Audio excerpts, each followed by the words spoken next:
की ओर हरियाणा में सीएसआर और पावर ग्रिड के बीच हुआ समझौता। पावर ग्रिड के सीएसआर फंड से बनाया जाएगा गर्ल्स हॉस्टल। 100 बेड का बनाया जाएगा गर्ल्स हॉस्टल। राजकीय महिला कॉलेज में बनेगा हॉस्टल।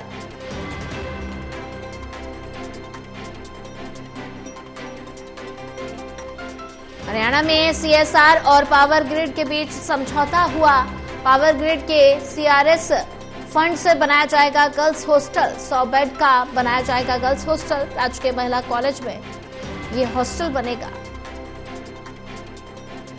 ऐसे में हरियाणा में सीआरएस और पावर ग्रिड के बीच समझौता हुआ। पावर ग्रिड के सीआरएस फंड से बनाया जाएगा गर्ल्स हॉस्टल। 100 बेड का गर्ल्स हॉस्टल बनाया जाएगा। राजकीय महिला कॉलेज में ये हॉस्टल बनेगा। हरियाणा में सीएसआर और पावर ग्रिड के बीच समझौता हुआ और वहीं इसी पर ज्यादा जानकारी साझा करने के लिए हमारे साथ असिस्टेंट एडिटर ललित कांडपाल जुड़ चुके हैं। ललित, हरियाणा में सीएसआर और पावर ग्रिड के बीच समझौता हुआ है और ऐसे में 100 बेड का गर्ल्स हॉस्टल बनाया जाएगा। राजकीय महिला कॉलेज में ये हॉस्टल का निर्माण किया जाएगा। बिल्कुल सोनी, आपने सही कहा कि सेक्टर 14 स्थित जो राजकीय महिला कॉलेज है उसमें जो है छात्राओं के लिए जो है छात्रावास का निर्माण किया जाएगा। और ये छात्रावास का जो निर्माण है वो जो है पावर ग्रिड के सीआरएस फंड के जरिए किया जाएगा। 20 करोड़ रुपए जो है इस पे खर्च आने की उम्मीद है और तकरीबन 100 बेड का ये जो है छात्रावास होगा। इसमें सभी तरह के उपकरण और दूसरी सारी चीजें जो हैं वो पावर ग्रिड की ओर से लगाई जाएंगी। जो पावर ग्रिड की ओर से 20 करोड़ रुपए दिया जाएगा सीआरएस फंड के लिए, उसमें उसके जरिए जो है ये पूरा कार्यक्रम आगे बढ़ाया जाएगा।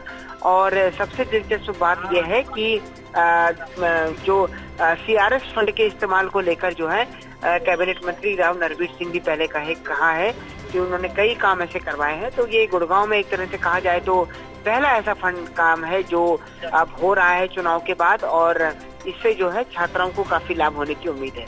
जी ललित कांडपाल, अगर बात की जाए तो ऐसे में पावर ग्रिड के सीएसआर का ये 100 बेड का गर्ल्स हॉस्टल बनाया जाएगा और ऐसे में अगर बात की जाए तो महिलाओं के लिए कितने बड़ी खुशी की बात है, क्योंकि लगातार ये सरकार बनने के बाद पहला गर्ल्स हॉस्टल बनाया जाएगा और 100 बेड का ये गर्ल्स हॉस्टल का निर्माण किया जाएगा।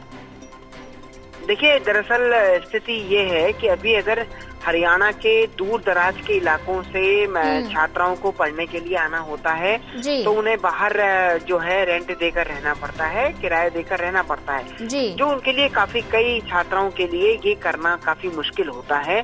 लेकिन जब छात्रावास बन जाएगा तो छात्रावास बनने के बाद जिस तरीके से उनको सुविधा मिलेगी और सस्ते दामों में बेड अवेलेबल होगा, रूम अवेलेबल होगा, तो उससे जो है उनकी शिक्षा की क्वालिटी भी सुधरेगी और उसके बाद जो है एक तरह से कहा जाए कि उनको सुविधाएं भी मिलेंगी, कॉलेज परिसर में ही रहेंगी, आने जाने का जो खर्च लगता है वो भी बचेगा।